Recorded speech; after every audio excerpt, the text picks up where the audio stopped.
오늘 하나님의 말씀 사도행전 6장 1절로부터 7절까지 함께 보시겠습니다. 사도행전 6장 1절로부터 7절까지 제가 방독하겠습니다. 그때 제자가 더 많아졌는데 헬라파 유대인들이 자기의 과부들이 매일의 구제에 빠짐으로 히브리파 사람을 원망하니 12사도가 모든 제자를 불러 이르되 우리가 하나님의 말씀을 제쳐놓고 적대를 일삼는 것이 마땅하지 아니하니 형제들아 너희 가운데서 성령과 지혜가 충만하여 칭찬받는 사람 7을 택하라. 우리가 이 일을 그들에게 맡기고 우리는 오로지 기도하는 일과 말씀 사역에 힘쓰리라 하니 온 우리가 이 말을 기뻐하여 믿음과 성령이 충만한 사람 스데반과 또 빌립과 브로고로와 니가노르와 디몬과 바메나와 유대에 입교했던 안디옥 사람 니골라를 택하여 사도들 앞에 세우니 사도들이 기도하고 그들에게 안수하니라. 하나님의 말씀이 점점 왕성하여 예루살렘에 있는 제자의 수가 더 심히 많아지고 허다한 제사장의 무리도 이 도에 복종하니라. 아멘. 네, 오늘 또 우리 새로 오시고 또 방문하시는 분들도 꽤 많은데 저희 교회 지금 현재 상황은 2주 뒤에 이제 안수 집사 선출을 앞두고 있습니다. 우리 교회 역사가 38년이 되었는데 38년 만에 첫 안수 집사를 선출하는 아주 기대가 되고 또 정말 뭐랄까요, 좀 벅찬 감정을 갖게 하는 그런 이제 일입니다. 오늘 사도행전 본문에 보면 이제 초대교회에서 처음으로 안수 집사를 세우는 이제 그런 그 장면이 나오게 되는데요. 우리 교회 상황에 이렇게 비추어서 우리 초대교회에서는 어떤 배경 속에서 어떻게 그 일을 감당했으며 또 그 일의 결과는 또 무엇을 또 가져왔는가 하는 결과로서 가져온 일들을 좀 우리가 함께 나눠볼 수 있으면 좋겠습니다. 예루살렘 교회는 이제 오순절날 탄생한 이후로 굉장히 급성장했습니다. 예수님의 도를 따르는, 그러니까 진리를 따르는 많은 성도들이 교회에 들어왔던 것이죠. 그래서 1절에 보면 제자가 많아졌다 이런 말씀이 나오죠. 그러니까 그런데 이 초대교회는 뭐 굉장히 순탄한 환경 속에서 그렇게 자란 것이 아니라 굉장히 그 유대교회에 핍박이 많았습니다. 사도들도 많이 잡혀서 감옥에도 들어가게 되고 또 여러 가지 그 문화적인, 또 종교적인 문화가 있으니까 그 그리스도교를 굉장히 터부시하는 그런 일들이 많이 있었을 겁니다. 그 가운데 예루살렘에 보면 예루살렘에는 크게 두 부류의 사람들이 있었습니다. 이제 하나는 우리가 당연히 생각할 수 있는 그 예루살렘에 이제 오래 살고 있었던 말하자면은 이제 그 고장 사람들, 그냥 거기서 자란 사람들, 그래서 그 사람들을 히브리파라고 불렀고요. 그 다음에 또 유대인들 중에서도 다른 나라로 흩어져서 많이들 살았기 때문에 뭐 BC 수백 년 전부터 그런 일들이 있었는데 이제 그 다른 나라에서 살다가 예루살렘으로 다시 돌아온 그런 또 유대 사람들이 있었습니다.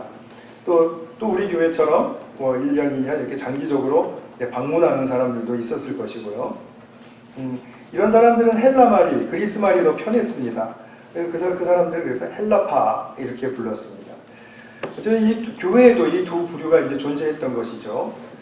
근데 우리가 좀 앞서서 좀 알아야 될 것은 뭐냐면 유대교 문화 속에서의 공동체, 또 그 유대교 문화 속에서 발생한 기독교 공동체, 이 공동체는 하나같이 그 연대감과 하나됨을 굉장히 추구했습니다. 근데 하나됨과 그 연대감을 추구하는 가운데 가장 중요한 이제 실천 사항이 뭐냐면 나눔입니다. 물질도 나누고 그리고 또 서로 격려하고 찾아가지고 또 같이 식사하고 하는 그런 나눔입니다. 그런 나눔에서도 또 굉장히 중요한 부분이 뭐냐면 핵심적인 부분이라고 봐야 되는데 이런 부분들은 우리가 다 같은 뭐 수준의 사람들이 그냥 먹고 마시고 하는 그런 차원을 넘어서 가난해서 잘 못 입고 못 먹는 사람들을 잘 챙겨주는 그런 구제 사역이었었습니다. 우리가 오늘날 교회들을 보면 우리 교회도 그렇고 구제는 그냥 사역의 하나의 일부이지만 예전의 공동체는 그러지 않았습니다. 구제가 완전히 그 나눔의 핵심 사역이었고요. 그리고 그것이 바로 공동체의 친교를 이루기 때문에 마치 그것은 의무와도 같이 보일 수 있고 또 그것은 생명과도 같은 일이었습니다. 그러니까 구제가 없는 공동체는 공동체가 아니다 이렇게 말할 수도 있는 정도로 그렇게 구제는 중요한 일이었습니다. 그런데 숫자가 급격하게 늘어나다 보니까 구제를 감당할 이 손길도 부족하고 그러다 보니까 이제 구제 운영에 이제 차질이 빚어진 거죠. 그래서 이제 아마 고르게 이렇게 분배가 잘 되지 못했던 것 같습니다. 우리 교만 하더라도 지금 한 10가정이 만약에 우리 교회에 좀 새로 왔다 그러면은 제가 소개할 때도 10가정을 다 기억하고 잘 이렇게 해드리면 좋은데 그렇게 하지 못할 수가 기가 쉽지 않습니까?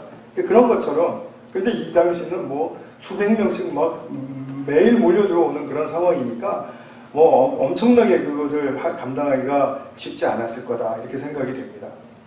그러던 중에 그런 이제 불균형이 불공평한 그런 어떤 분배가 이루어지고 있는 그런 상황 속에서 헬라파 사람들이 그러니까 다른 지역에서 살다가 들어온 사람들이 자기 쪽 이제 과부들이 정말 절실하게 이 음식과 이 생필품들이 필요한데 그것들을 구제를 받지를 못하는 것을 보고 이제 좀 의분이 났던 것 같아요. 그래서 히브리파 사람들을 이제 원망을 하게 되었습니다. 근데 성경에는 그냥 히브리파 사람을 원망하니라는 딱 그 한 구절로 나와 있지만 이것이 시사하는 것이 굉장히 큽니다. 이 사도행전을 쓴 누가는 이 원망이라는 난말을 그 출애굽기에서 사용했던 그 백성들이 광야에서 막 불평하고 원망할 때 그것을 표현했던 원망이라는 말과 똑같은 말로 쓰고 있습니다. 근데 구약 성경은 히브리 말로 된 것이잖아요. 그럼에도 불구하고 히브리 성경이 AD 한 300년 전 정도에 예수님 오시기 300년 전 정도에 이제 헬라가 많이 이제 득세하고 헬라 문화가 생기고 또 헬라가 지배하는 그런 시대가 되니까 많은 사람들이 이 히브리 성경을 헬라 말로 번역이 된 것을 읽혀야 되겠다라는 그런 일이 있었습니다. 그래서 헬라 말로 번역한 히브리 말을 헬라 말로 번역한 성경을 70인역 성경이다 이렇게 말합니다. 70명이 번역에 동참했다라는 뜻으로 그 성경을 보면 이제 출애굽기에 나와 있는 원망이라는 말과 오늘 본문에 나와 있는 이 원망이라는 말이 똑같은 말이에요. 그러니까 누가는 지금 무엇을 생각했냐면 출애굽기 때 광야에서 원망하고 불평하고 그랬던 사람들을 이제 상기를 시키는 거죠. 근데 그 사람들이 어떻게 되었습니까? 결말은 광야에서 그냥 죽었습니다. 근데 이 원망을 풀고 죽지를 못했고 원망을 다 가슴에 품고 죽었습니다. 그러니까 원망하고 불평하는 그런 그 삶의 패턴에서 벗어나지 못했다는 거죠. 죽을 때까지. 그러니까 지금 이 원망이라는 말은 그냥 일시적으로 하는 어떤 그런 정도의 애교스러운 수준을 이야기하는 게 아니라 이 원망하고 불평하는 것은 죽을 때까지 갈 수 있다. 그리고 그것은 바로 하나님께 참 징계를 받고 그리고 하나님이 그토록 정말 다가오라고 그렇게 도와주시고 해도 받을 수 없게 만드는 마음의 자세이다. 원망과 불평이라는 것은 그런 것이다. 이제 이런 부분을 이제 상기를 시키면서 초대교회에 돌발적으로 이 원망의 사건이 일어났다라는 거죠. 그러니까 이것은 지금 초대교회의 영적인 위기다라고 볼 수 있는 것입니다. 우리가 작은 일이라고 해서 우습게 볼 수 없다는 사실은 너무나도 잘 알고 계시죠. 어떤 불씨가 되는 조그만 것도 그냥 꺼버릴 수 있을 것 같은데 꺼지지가 않고 계속해서 남아있으면 그게 계속해서 문제를 일으키고 결국은 고질이 되고 그리고 그것이 결국은 깨지게 만드는 그 분열의 시초가 되죠. 그런 것과 같은 것입니다. 그러니까 지금 히브리파 사람들을 원망하는 이 헬라파 사람들의 마음이 이제 원망으로 딱 지배를 당한 겁니다. 그러니까 뭐 전하는 말씀도 또는 뭐 영적인 또 뭐 위로도 뭐 이런 것들이 그 문제가 해결되기 전에는 마음이 안 바뀌는 거예요. 열리지를 않는 거죠. 그러니까 지금 사도들이 딱 보니까 말씀이 안 먹히는 것입니다. 부활하신 예수님을 막 설교하고 그리고 정말 우리 교회 공동체가 어떻게 나가야 한다는 그런 부분들에 대해서 많이 설교를 하고 있을 터인데 근데 안 먹히기 시작하는 거예요. 그것을 위해서 준비하고 기도하고 이렇게 하는데 굉장히 본인들은 굉장히 바쁘게 최선을 다해서 구제 사역도 이제 감당하고 그 다음에 말씀 사역도 감당하고 이렇게 하면서 열심히 하고 있는데 이게 행정 쪽에서 불평을 일으키는 일이 딱 터지게 되니까 자칫 분열 이제 지점에 가까이 갔다라는 거죠. 말씀과 구제가 다 중요합니다. 성경을 이렇게 보시면은 말씀이 더 중요하구나. 물론 더 중요해요. 우선순위가 있습니다. 그러나 말씀만 있다고 해서 교회가 교회되는 것은 아닙니다. 말씀과 구제, 그러니까 말하자면 말씀과 나눔, 또 말씀과 친교 이렇게 같이 붙어 있어야 되는 것입니다. 이게 짝입니다. 그렇기 때문에 이것을 균형을 맞추는 것은 항상 너무 중요해요. 사도들은 지금 말씀을 전하는 사역 쪽에서 열심히 했지만 구제 쪽에서 지금 문제가 터졌기 때문에 이거 좋지 않은 사인이다. 지금 교회가 앞으로 나아가려고 하는데 걸림돌이 되는 거구나. 그러면서 위기의식을 느꼈을 겁니다. 그런데 문제는 이거 어떻게 해야 하지? 지금 그것은 지금 성령께 여쭤봐야 되는 이제 그런 몫으로 남아 있었던 거죠. 그러니까 우리는 지금 이미 답을 알고 있습니다. 성령과 지혜가 충만한 사람 7사람을 뽑는 거죠. 그런데 이 선례가 없는 이 상황 속에서 사도들이 어떻게 해야 할까? 교회 책임자들이잖아요. 책임자들이 마땅히 감당해야 할 말씀과 구제의 두 중요한 사역을 지금 잘 이끌어가야 되는데 이걸 어떻게 해야 하는가 하는 거에 대한 거죠. 그러던 와중에도 예수님을 설교하면 굉장히 씩씩거리는 사람들이 있고 하니까 굉장히 많이 힘들었겠죠. 그러다가 파격적인 아이디어를 얻은 것입니다. 그것은 이제 성경에 보면은 모든 제자들을 불렀다 이렇게 말하죠. 모든 제자들을 불렀는데 아마 리더들을 불렀는지 아니면 전체 회중을 불렀는지 그건 잘 모르겠습니다. 전체 회중을 불러도 모일 장소가 없습니다. 그 당시로는. 교우들을 이제 불렀는데 2절 4절까지 이렇게 말하죠. 우리가 하나님의 말씀을 제쳐놓고 접대, 공궤 또는 재정 출납 이건 이제 구제를 이야기하는 겁니다. 구제를 일삼는 것이 마땅하지 아니하니 형제들아 너희 가운데서 성령과 지혜가 충만하여 칭찬받는 사람 7을 택하라. 우리가 이 일을 그들에게 맡기고 우리는 오로지 기도하는 일과 말씀 사역에 힘쓰리라 이렇게 말했습니다. 사도들은 말씀과 기도의 사역에 전념하겠다. 그런데 그것에서만 끝나는 게 아니라 두 번째로 성령과 지혜가 충만해서 칭찬받는 사람 7사람을 택해라. 그들에게 구제 사역을 맡기겠다.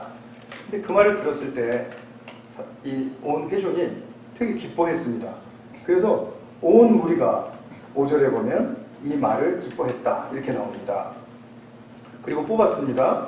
7명을 뽑았는데 7사람이 전부 다 헬라파 사람들이었습니다. 참 놀랍죠? 이 헬라파 사람들이라는 사실은 이 사람들 이름을 보면 대번 알 수 있습니다.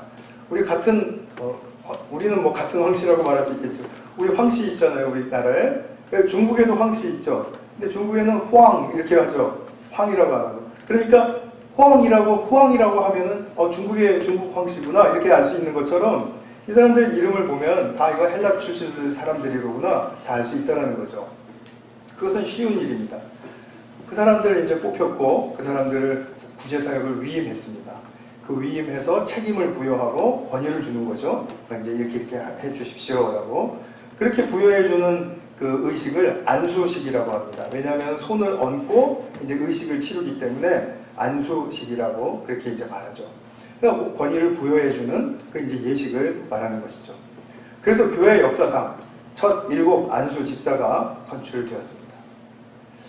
행정 문제로 말미암아 자칫 이 분열에 이르기까지 정말 그 어떤 그 위기적인 상황이었는데 그것이 오히려 영적인 쇄신의 어떤 과정으로 탈바꿈하게 된 것을 그리고 오늘 보고 있는 것입니다.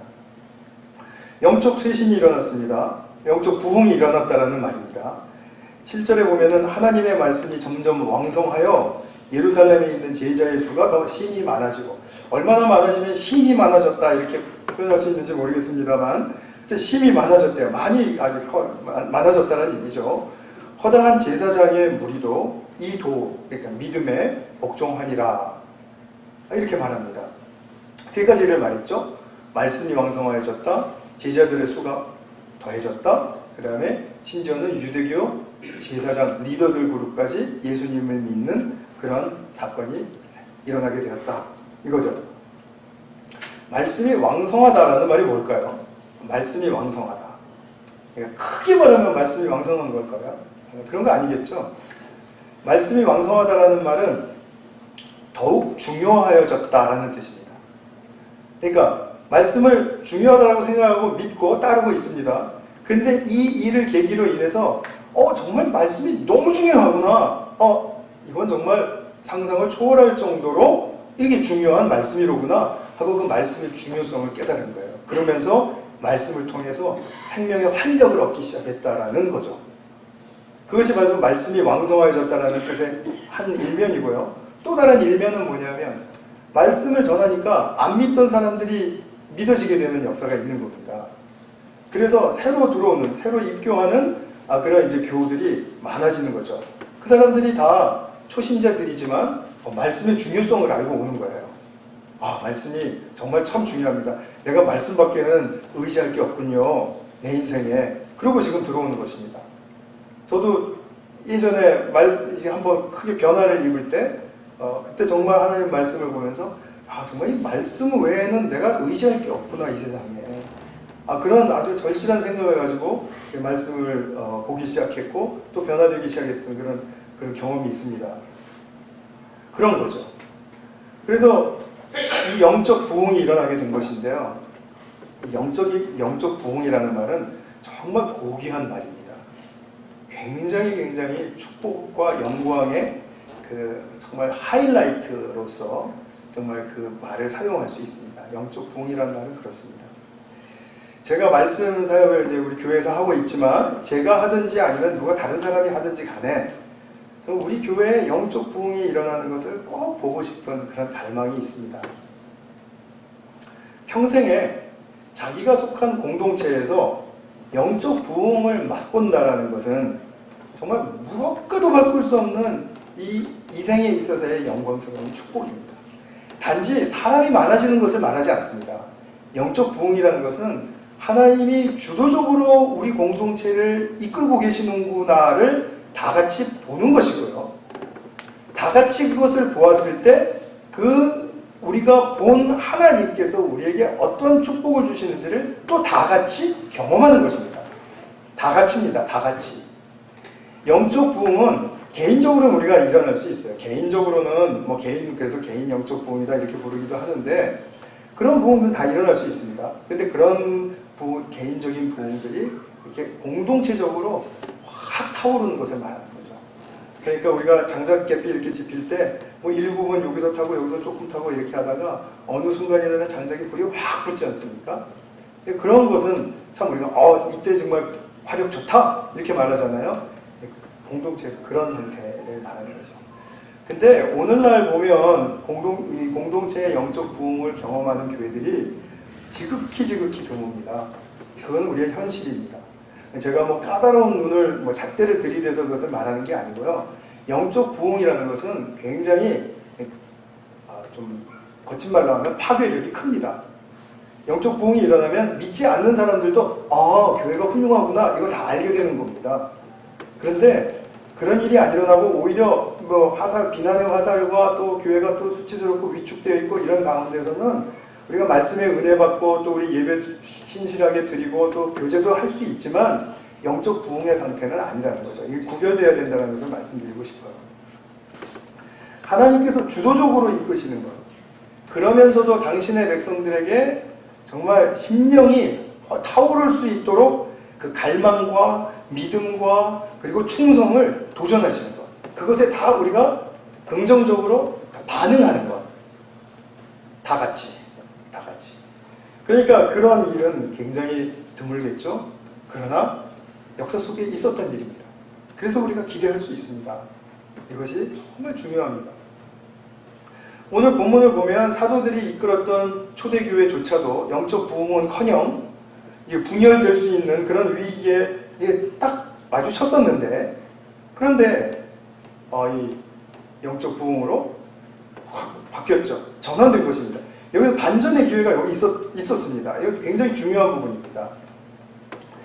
1절에 나왔던 그 원망의 상태가 그 출애굽기 그 광야의 시대에서처럼 계속되었다면, 그러면은 오늘날 우리 교회는 없을 수도 있습니다. 그 몇몇이 아니라 성경 주석가들은 다 이 부분을 연구를 하면서 아찔한 순간이었다 이렇게 말합니다. 교회 역사에 참으로 아찔한 순간. 왜냐하면 헬라파 나눠지고 히브리파 나눠지면 그게 벌써 이미 교회가 깨진 거거든요. 그렇게 되면은 그 교회는 아무리 어디다가 나가서 전도하고 교회를 심고 해도 헬라 쪽 사람들 또 히브리 쪽 사람들 이렇게 구별되어 있는 이상 기독교의 진수를 담을 수가 없죠. 그 공동체 자체가. 왜냐하면 교회라는 자체는 이방인이고 유대인이고 남자고 여자고 종이고 또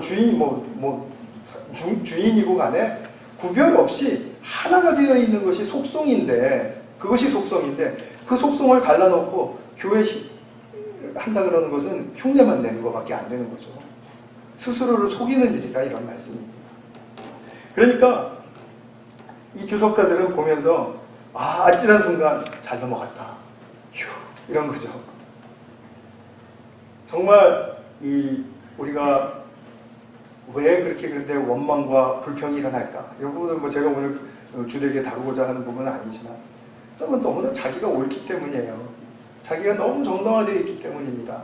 다른 사람은 보이지 않고, 다른 사람들 가능성도 보이지 않고, 다른 사람 말도 듣지 못하고, 그러니까 계속해서 영적으로 회복되지를 못하는 거죠.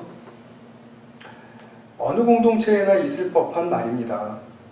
그러나 이 위기를 극복하는 것이 오늘 성경에 나타났다는 것은, 우리에게 들려지고 있다는 것은 얼마나 큰 축복입니까? 제가 좀 앞서서 말씀드렸지만 좀 영적 부흥이라는 그 과정을 조금 더 세밀하게 보기 위해서 다시 한번 좀 반복하면서 말씀을 드리도록 하겠습니다. 첫 번째는 뭐였죠? 원망이 일어났을 때 사도들이 위기의식을 가졌다는 겁니다. 위기의식을 딱 가지면은 우리 같으면 어떻게 하나요? 원망이 팍 일어났어요. 이쪽이 아니고요. 이쪽도 아니고요. 하여튼 저기 일어났어요. 저기. 원망이 일어났으면은 그 원망이 왜 일어난 거야? 한번 우리 얘기해보자. 그러기 쉽겠죠?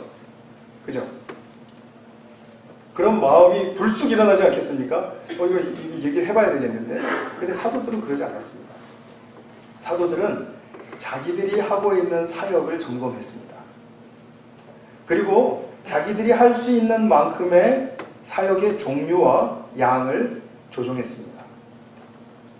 그러고 나서 보니까 우리가 지금 너무 지나치게 가고 있구나. 내가 지금 110% 우리의 역량을 넘어서고 있구나. 그것을 안 겁니다. 우리나라 문화에서는 자기 역량의 110%이라는 것을 미덕으로 삼고 있죠. 저 사람 굉장히 열심히 해. 훌륭하다고 얘기해요. 그리고 그런 사람들 본받으라고 얘기합니다. 그러니까 나는 아무리 해도 그 사람 50, 60밖에 안 되는데 그 사람 110% 하고 있는 것을 막 따라가려고 막 이렇게 하다 보면, 그래서 이제 열등감이 생기고 나고자가 생기고 그 다음에 에라 모르겠다가 생기고 이렇게 되는 거죠. 결코 110% 자기 역량을 넘어서는 그 일을 하는 것은 바람직하지 않습니다. 몇 분들이 저한테 그러시겠네요. 사돈 남 얘기하고 앉아있네. 제가 이제 110% 지금 하고 있는데 저는 이거 분명히 깎아내릴 겁니다. 여러분 제가 어떻게 깎아내리는지 기도해 주시고 봐주시기 바랍니다. 제가 일을 덜 하겠다라는 게 아니고요. 되게 맞게끔 하겠다는, 사람마다 맞는 역량이 있습니다. 그런데 자기가 100% 할 수 있다면 평상시에 80%, 90%만 하고 있어야 됩니다. 왜 그런지 아세요? 지난주에 말씀드린 거에 이어서 좀 부연 설명이 될 것 같습니다. 왜 그러냐면요, 우리 인생에는 내가 계획한 일만 일어나지 않습니다. 돌발적으로 일어나는 일들이 참 많습니다. 그리고 세밀하게 돌봐줘야 될 작은 일들도 참 많습니다. 근데 그런 일들이 예측 불허로 일어나게 될 때 내가 110%를 가동시키고 있으면 그 일들을 돌볼 수가 없습니다. 그런데 막상 우리에게 중요한 것은 110% 가동하고 있는 건 다 자기 목적과 자기의 어떤 것이 일 가능성이 크죠. 그죠? 자기에 관한 거죠. 자기 계획과 자기 목적이죠. 난 이것 때문에 바빠 이거잖아요. 그러니까 우리가 남은 힘이 없으니까 주변을 돌아볼 수가 없다 이거죠. 심지어는 자식도 돌아볼 수가 없게 되는 일이 생기는 겁니다. 우리가 아이들이 내가 딱 계획한 일만 생기나요? 그러지 않지 않습니까? 학교에서 갑자기 전화 와가지고 애 데리러 가라고 그럴 수 있고, 뭐 넘어져서 뭐 어디가 뭐 부러졌다고 얘기할 수도 있고, 또는 청소년 시기에는 특별히 너무나 방황하고 또 혼동스럽기 때문에 그 유혹에 빠져서 많은 또 다른 그 친구들과 어울려 다니다 보면은 나쁜 거에도 지금 들어갈 수 있고 할 때, 그때 가서 110%만 가동하고 있는데 엄청난 충격이 되는 거죠. 그렇게 하면 안 된다는 거죠. 110% 일을 감당하고 있는 것 자체는 사람들이 보기에는 부지런해 보이고 저 사람 때문에 우리가 잘 되는구나 이렇게 생각할지 몰라요. 그러나 결코 그것은 장기적으로 볼 때, 또 공동체적인 측면에서 볼 때 좋지 않습니다. 저는 분명히 말할 수 있습니다. 좋은 면도 있지 않습니까? 아닙니다. 좋은 면 없습니다. 왜냐하면 그렇게 일하는 사람한테 뭔가 좀 다른 거를 이야기할 어떤 여유가 없어요. 바늘이 들어갈 틈이 없다는 거죠. 너무나 다 열심히 하고 있어요. 너무나 열심히 하고 있기 때문에 좀 우리 만나서 좀 같이 좀 교제도 하고 좀 뭐 이렇게, 그럼 이거 바빠서요. 이렇게 하면 이게 끝이에요. 안 되는 겁니다. 제가 뭐 110%에서 너무 말을 많이 하고 있는데요. 어쨌든 110%이라는 거 안 좋은 것입니다. 저는 분명하게 그렇게 믿습니다. 성경적으로도 그렇게 믿습니다. 오늘 사도들도 그랬습니다. 구제서요, 사도들이 책임져야 할 아주 중요한 일입니다. 그런데 이 일을 떼어버리겠다는 겁니다. 굉장한 용단입니다. 그러니까 이 위기가 발생했을 때 그 위기를 해결하려고 달려들지를 않고 자기를 돌아봤다는 거죠. 자기 사역을 돌아봤다는 거죠. 우리가 모두가 그렇습니다. 어떤 교회에 일이 터지거나 뭐하거나 그러면 또 일 생겼네. 이거 어떻게 해결하지? 이게 우리의 반응이죠. 그죠? 첫 번째 반응이죠. 그러나 그러지 말고 내가 나의 삶을 나의 사역, 또 나의 삶의 방식도, 또 나의 스타일, 뭐 이런 부분들, 습관들, 이런 것들을 돌아보면서 내가 어떤 부분들을 잘 조정해야 저런 부분에까지 내가 좀 희생하거나 아니면 또 나누어 주더라도 내가 가서 접근하고 일할 수 있을까. 이런 부분들에 대해서 다 같이 훈련되어야 됩니다. 이게 진짜 공동체를 만들기 위한 정말 중요한 부분입니다. 그래서 자기가 맡은 사역을 돌아보았다는 것, 그것이 사도들의 이제 첫 반응이었습니다. 그리고 이제 가지치기를 했는데 그걸로만 끝나면 안 된다 그랬죠, 그죠? 가지치기만 해놓으면 어떻게 됩니까? 우리 이제 교회에서도 보면은 교회 식사가 좀 이렇게 짜게 좀 혼동도 되고 그렇기도 하고 또 뭐 힘들어하는 사람도 있고 그러면 먹지 맙시다 이런 분들이 있어요. 구제에서 문제가 나오니까 구제하지 맙시다라는 말, 그런 차원까지는 아니겠지만 그 비슷한 말입니다. 우리 교회는 특별히 딱 한 번 전체적인 교제 시간이 식사 시간밖에 없습니다. 그 시간을 잘라버리자고요? 저는 그렇게 못할 것 같은데요.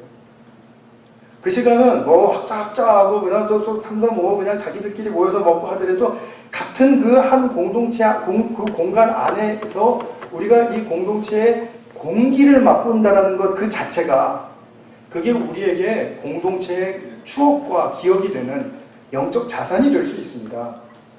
그런 부분들에 있어서 자꾸 실질적이고 실무적인 것만 생각을 하니까 귀찮으면 나 하지 말자라는 그런 말은 가상치 않습니다. 교회는 꼭 필요한 사역이 있습니다. 예배와 친교입니다. 두 가지. 예배와 친교에 있어서 우리가 전체적으로 감당하고 있는 것은 지금 이렇게 전체 예배와 전체 식사, 그 두 가지밖에 없죠. 너무나 중요한 부분인 거예요. 나머지는 다 소그룹으로 나눠집니다. 뭐 목장 모임, 소그룹 모임, 또 부서별 모임, 그 다음에 또 나가서 이제 또 개인적으로 또 이렇게 같이 1대1로 만날 수 있죠. 소수그룹으로. 그렇게 할 수 있어요.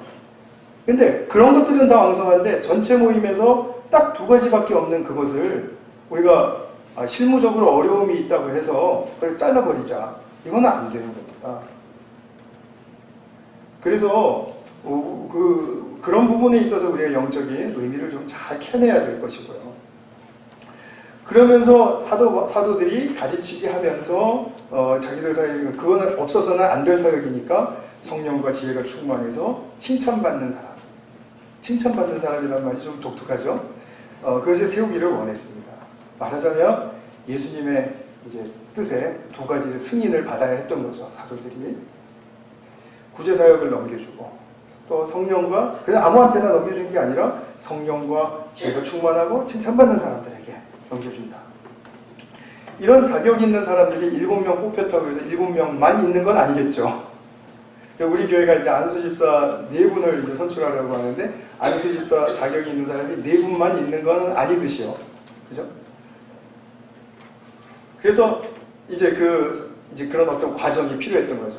마치 안수 집사를 선출하는 그런 과정이 우리 교회에서도 여러 달 전부터 이렇게 있어 왔던 것처럼 지금 있는 거죠. 그리고선 이제 세 번째로 보면 안수 집사를 세우는데 온 우리가 기쁨으로 동참했다라는 겁니다. 정말 이거 흥미로운 일인데, 이거 정말 획기적인데, 이거 정말 기대가 되는데, 이런 마음이 생겼다라는 거죠. 그 결과를 알 수 있습니까? 안수 집사가 세워진 후에 결과를 알 수 없죠. 알 수 없습니다만 그 전에 이미 그것에 대한 기대가 있었다는 것은 이 사람들이 얼마나 하나 되어 있었는가를 반증해주는 아주 좋은 표현입니다. 그러니까 사도들만 성숙했던 게 아니라 교우들도 상당히 성숙했던 것 같아요. 그러니까 이런 문제에 대해서 안수 집사 뽑는데 이거 어떻게 해요? 또 문제 일어나는 거 아니야? 또 안 되면 또 교회 나가면 되는데 이거 또 어떻게 된 거야? 후보 집사님들 잘 들어주세요. 네, 교회 제가 얼마 전에도 우리 친구 장로를 만났어요. 네, 안수 집사 안 되는 사람 나가던데 이런 얘기하는 거예요. 우리 교회는 달라! 제가 이렇게 얘기했어요. 우리 교회는 달라! 표정도 이렇게 이러면서 거만하게 얘기했습니다. 우리 교회는 다르죠. 근데 우리가 이제 생각해보면 여기에 대한 근데 미리 기대가 있었다. 뭐 떨어질 사람이 있냐 없냐 뭐 7명이 안 들어가면 어떻게 하지 이런 거 생각 안 하고 다 기대가 있고 좋아했다는 거죠. 축제와도 같은 분위기였다는 것입니다. 초대교회 처음으로 있었던 일입니다. 처음으로. 교회 역사상 처음으로 있었다는 겁니다. 근데 그것을 온 회중이 기쁨으로 동참했다. 얼마나 신나는 일입니까? 그리고 7명 뽑았는데 아까 언급한 것처럼 전부 다 헬라 출신이었다. 이거죠. 히브리파 사람들이 많았는지 또 헬라파 사람들이 많았는지 그건 잘 모르겠어요. 아마 히브리파 사람들이 좀 더 많았을 가능성이 큽니다. 근데 히브리파 사람들이 하나도 안 뽑히고요. 헬라파 사람들만 7명이 뽑혔습니다. 이게 공평한 선출입니까? 뭐 공평한 선출이라고 말할 수는 없을지 몰라도 제가 생각에는 탁월한 선출이었다 이렇게 생각합니다. 탁월했다. 사실은 헬라파 사람들이 히브리파 사람들을 원망했다고 했을 때요. 그 원망의 화살촉은 누구였을까요? 사도들 모두 히브리파 사람들이지 않습니까? 그리고 구제사역을 책임지고 있는 사람들은 운영하고 있는 사람들은 사도들이었잖아요. 그러니까 그 원망은 사도들을 향한 것이었다라고 말하는 게 맞아요. 근데 이렇게 딱 이제 이 일이 이렇게 진행이 됐을 때 정말 이 과정 하나하나가 정말 놀라운 정말 그 성령의 인도하심이고 거기에 순복한 결과이죠. 정말 참 신나는 이 본문 보면서 정말 묵상하면서 너무 기분이 참 많이 들뜨고 좋아지더라고요. 그런 일이 있습니다. 우리 말씀 때문에 정말 이렇게 이렇게 안위를 얻고요. 그 다음에 안수집사 선출하는 그런 문제에 있어서도 지금 기쁨으로, 두려움이 아니라 오히려 그것보다 더 넘어서서 기쁨으로 막 동참할 수 있다는 것에 대해서 얼마나 정말 감사하고 정말 그 마음이 좋았던지 모릅니다. 이 모든 교회들이, 사도들과 모든 교회가 이렇게 같이 협의했지 않습니까? 협의하고, 그리고 또 기도하고, 그리고 또 주님께 의탁하고, 또 서로를 격려하고, 이렇게 하면서 나가는 거죠. 그런 모든 과정에는 아까 말씀드린 것처럼 교회의 역사 속에 선례가 없습니다. 그런 일을 했던 적이 없거든요. 그러나 이 사람들은 성령의 인도하심에 한 발자국씩 따라가는 영적인 개척자들의 그 모습을 우리에게 너무 선명하게 보여주었죠. 우리도 안수집사 선출에 있어서 이런 기쁨과 기대로 동참하실 줄 믿습니다. 공동체에는요, 직분이 먼저 있고 그 다음에 그 직분으로 말미암아 사역이 창출되는 게 아닙니다. 공동체 자체가 가지고 있는 그런 속성 속에서 반드시 빚어나와야 할 그런 사역들이 있습니다. 아까 말씀드린 것처럼 예배와 친교와 또 그 안에는 나눔과 또 구제와 이런 핵심적인 것들이 이렇게 공동체의 속성으로 말미암아 필요로 하는 일들이 있습니다. 그런 필요로 하는 일들이 부각되었을 때 그때 직분자들을 세우는 것입니다. 그러면 그 직분자들이 그 일을 잘 맡아서 감당하고 또 그 일이 또 어떻게 또 변모될 수도 있겠죠. 같이 뭐 병합될 수도 있고 또는 다시 나눠질 수도 있고 또 세분화될 수도 있고 뭐 여러 가지, 또는 잠시 쉴 수도 있고 또 다른 쉬다가 또 재개할 수도 있고 이런 일들이 생기거든요. 그렇기 때문에 교회가 굉장히 그 탄력 있게 유기적으로 이 조직이 만들어지는 것은 참 중요하다고 생각이 돼요. 그러나 이것이 그렇게 쉬운 일은 아니죠. 그리고 많은 사람들이 이해하기에 이 유기적이고 탄력적인 조직이 그렇게 이렇게 설득력이 있어 보이지 않습니다. 우리는 역시 도식적으로 이렇게 딱 하는 것을 좋아하는 사람들이기 때문에 그래프 그려가지고 착착착착 이렇게 어떻게 연결되고 이렇게 하면 그러면 이제 그때 보고 좋아해요. 만족하는데 근데 문제는 뭐냐면 그걸 보고 나서는 그거는 또 다른 문제이고 이제 우리가 또 일할 때는 또 완전 다른 세계에 들어오게 된다는 거죠. 그런 그 분리감, 그런 이질감 이런 것들이 교회에 계속해서 나가게 되면은 그럼 이제 뭐 교회 일 따로, 뭐 우리의 삶 따로, 또 뭐 또 교회 리더들 따로, 또 일 안 하고 또 그냥 지원하고 또 기도하는 그런 그룹들도 따로 이렇게 되는 거죠. 그렇게 되면은 교회가 그 본질을 잃어버리게 되거든요. 그렇기 때문에 우리 교회도 지금 오늘날 정말 많은 그 조직에 애를 쓰면서 오늘 저녁에 간담회 하자라고 이렇게 말씀을 드렸습니다만, 근데 이런 부분들이 우리가 잘 공유가 되어야 됩니다. 공유가 되고 뭐 리더 그룹이 이렇게 합시다 그래서 따라가는 것보다는 우리 같이 공유하고 이해하려고 애를 쓰고 이해가 안 가는 부분들을 또 물어서 또 사실 또 이해하고 이렇게 해서 가야지. 그렇게 하면 싸움만 납디다 뭐 이렇게 하면서 미리 딱 바리케이드 쳐놓고 그럼 거기에 접근하지 않으려고 하면 안 됩니다. 그거는 우리가 바람직하지 못하다고 볼 수 있습니다. 우리 교회에는 이제 크게 두 흐름이 있을 겁니다. 한쪽은 양육의 축이고요. 한쪽에는 봉사의 축입니다. 양육과 봉사를 합쳐서 저는 목양이라고, 패스토링이라고 그렇게 부르고 싶어요. 목양에는 양육과 봉사가 있는데 이 양육에는 말씀 중심으로 모이는 그룹들입니다. 크게 두 가지로 나눠질 수 있겠죠. 첫 번째 가지는 우리 모이는 목장 모임, 그죠? 그 다음에 두 번째 가지는 이 소그룹으로 모여, 소그룹 성경 공부, 소그룹 기도회 모임, 소그룹 뭐 성경 읽기, 묵상 나눔 그룹, 뭐 영적 독서 그룹 이런 것들이 양육의 파트에 이제 들어갈 거예요. 봉사의 축에서는 부서장님들이 계시지 않습니까? 부서장님들이 교회를 케어하는 측면에서 잘 케어 그룹으로서 잘 이렇게 맡아주고 또 부족한 부분들을 또 다른 리더를 세워서 또 보완하고요. 그 다음에 또 한 축은 또 한 가지는 뭐냐면 이 주일 친교 식사가 굉장히 큰 봉사의 비중이기 때문에 주일 친교 식사를 이렇게 해서 분리를 해서 같이 한 축으로 한 가지로 하고요. 그래서 각 축마다 두 개의 가지씩 이렇게 내려오는 그런 구조를 이제 갖게 될 텐데 이런 부분들에 대해서 제가 저녁에 청사진을 제시하고 여러분들과 말씀을 나누겠습니다. 이 사역, 이 장 속에서 빚어지는 많은 일들이 있거든요. 그런 일들을 안수 집사님들은 잘 전체적인 흐름을 파악하고 균형을 맞추면서 그것들을 이제 그것을 관리해주고 또 그것을 잘 도와주고, 특별히 이게 리더들이 이제 여러 군데 세워져 있을 텐데 리더들을 독려해주고 또 그렇게 같이 힘을 주고 하는, 그래서 기도하고 협력하고 하는 그런 부분들에 대해서 안수 집사님들의 역할이 아주 중요하다고 볼 수 있습니다. 이전에 목자들과 국장들과의 우리 교회는 그런 시스템이 있었거든요. 그거 비슷합니다. 그러나 그것이 비슷하다고 해서 그래 똑같이 하면 되겠지라는 그런 것보다는 우리 오늘 성경에서 지금 우리가 보고 있는 것처럼 설레가 없는 일이라 할지라도 우리가 그 일을 맞이할 때 성령의 인도하심을 함께 받는 그 훈련이 정말 참 필요하다고 생각이 돼요. 성령의 인도를 받는 훈련, 그것이 바로 성령 공동체, 교회의 속성이죠. 그것을 위해서 우리 모두 다가, 또 특별히 이제 리더 되시는 분들, 또 이제 안수 집사로 선출되실 분들이 자기의 내적인 성찰을 많이 잘 하셔야 됩니다. 내적인 성찰을 하시면서 사도들이 그랬던 것처럼, 그죠? 그렇게 하면서 예수님의 말씀 안에서 하나님과의 은밀한 교제가 정말 뭐랄까요? 컬러풀해져야 됩니다.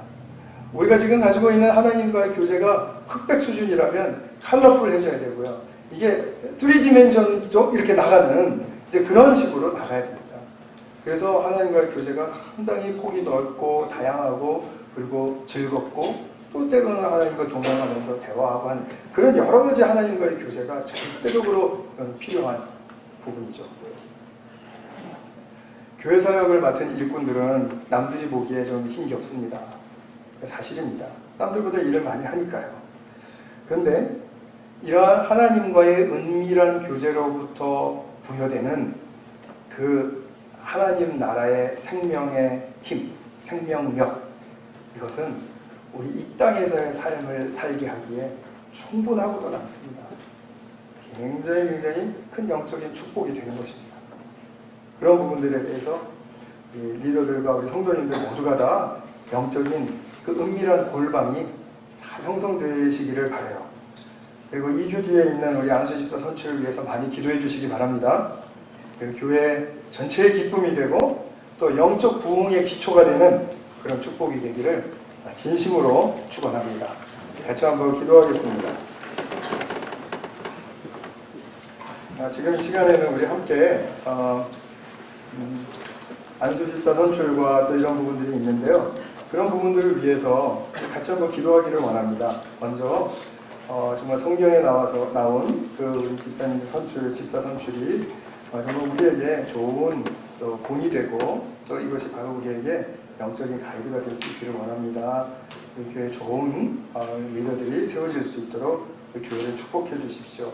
그것을 위해서 나는 그냥 기도만 하고 하는 것이 아니라 기쁨으로 동참하는 그런 복된 마음이 일어나게 도와주십시오. 우리 같이 한번 기도하겠습니다. 사랑하는 아버지 하나님, 참 감사합니다. 주님께서 저희들에게 참 초대교회에 있었던 참 이 아름다운 일들을 말씀해 주시고 또 우리가 또 이 현실에 바로 적용할 수 있는 그런 귀한 가이드의 말씀으로 또 더하여 주셔서 정말 감사합니다. 주님, 우리가 참으로 주님을 사랑하고 또 주님의 몸 되신 교회를 사랑하는 가운데 정말 안수 집사라는 중요한 직분이 선출되는 이런 과정에 있어서 자신들을 성찰하는 것이 얼마나 중요한 일인가, 또 그것이 영적인 위기를 극복할 뿐만 아니라 영적인 부흥에도 기초가 될 수 있다는 사실은 얼마나 정말 하나님의 위대한 가르침인가를 생각해 보게 됩니다. 주님, 저희들에게 이러한 삶의 길을 보여주셔서 감사합니다.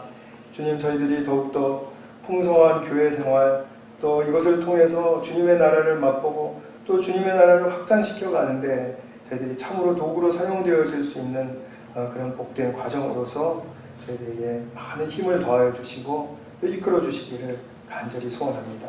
우리 모두가 기쁨으로 동참할 수 있는 복된 역사가 있게 하여 주시옵소서. 오늘 저녁에 간담회가 있습니다. 이 간담회를 주님의 정말 지혜에 맡겨 올립니다. 우리 교우들의 참여와 또 같이 함께 나누는 대화 속에 주님 놀라우신 성령의 인도하심을 맛볼 수 있도록 도와주시고, 또 다음 주에 있는 기도회에도 우리 많이들 참여해서 정말 한 마음으로 주님의 그 인도하심을 구하는 그런 복된 역사가 있게 하여 주시옵소서. 함께 하여 주신 은혜 감사드리오며 우리 구주 예수님의 이름으로 기도하였습니다. 아멘.